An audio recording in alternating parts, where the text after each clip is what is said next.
ತಪ್ಪಿಸ್ಕೊಳ್ಳೋದು, ಏನೋ ಒಂದು ಹೇಳೋದು ತಪ್ಪಿಸ್ಕೊಳ್ಳೋದು, ಇನ್ನೊಬ್ಬರ ಹೆಗಲ ಮೇಲೆ ಗನ್ನಿಟ್ಟು ಹೊಡೆಯೋ ಕೆಲಸ ಬಿಟ್ಟು ಅವ್ರ ಗನ್ನ ಅವ್ರು ಏನಾಗಿದೆ ಪರಿಸ್ಥಿತಿ ಏನಂತ ಅರ್ಥ ಮಾಡ್ಕೊಂಡು ಅವ್ರು ಕೆಲಸ ಮಾಡಿದ್ರೆ ಇನ್ನೂ ಚೆನ್ನಾಗಿ ಆಗ್ಬೋದು.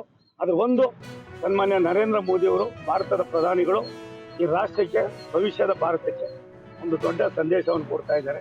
ಈ ಆಗಿರ್ತಕ್ಕಂಥ ಒಂದು ಕೈ ಘಟನೆ, ಇದನ್ನು ಯಾವ ರೀತಿ ನಡ್ಕೋಬೇಕು ಅನ್ನೋದಕ್ಕೆ ಅವ್ರು ತೆಗೆದುಕೊಂಡಿರ್ತಕ್ಕಂಥ ರಾಜತಾಂತ್ರಿಕ ತೀರ್ಮಾನಗಳಿದೆಯಲ್ಲ, ಇಡೀ ವಿಶ್ವನೇ ಮೆಚ್ಕೋತಾ ಇದೆ. ಇಂಥ ಒಬ್ಬ ರಾಷ್ಟ್ರದ ಪ್ರಧಾನಿ ನಮ್ಮ ಪ್ರಧಾನಿ ಅಂತ ಹೇಳೋದಕ್ಕೆ ಹೆಮ್ಮೆ ಇದೆ. ಬಗ್ಗೆ ಯಾವುದೇ ಗಮನವನ್ನು ಹರಿಸಿಲ್ಲ.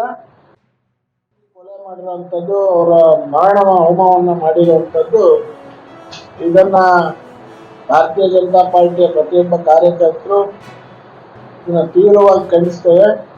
ಮತ್ತು ಮಾನ್ಯ ಗೃಹ ಸಚಿವರಿಗೆ, ಮಾನ್ಯ ಪ್ರಧಾನಮಂತ್ರಿಗಳಿಗೆ ನಾವು ಎಲ್ಲರ ಪರವಾಗಿ ವಿನಂತಿಯನ್ನು ಮಾಡ್ತೇವೆ. ಯಾರು ಈ ದುಷ್ಕೃತ್ಯದಲ್ಲಿ ಭಾಗವಹಿಸಿದ್ದಾರೆ ಅವರನ್ನ ತಕ್ಷಣಕ್ಕೆ ಅವ್ರ ಮೇಲೆ ಕ್ರಮ ಜರುಗಿಸಿ ಅವರಿಗೆ ತಕ್ಕ ಶಿಕ್ಷೆಯನ್ನು ಕೊಡುವಂತ ಕೆಲಸ ಮಾನ್ಯ ಕೇಂದ್ರ ಸರ್ಕಾರದ ಆ ಕಡೆಯಿಂದ ಆಗ್ಬೇಕು ಅಂತ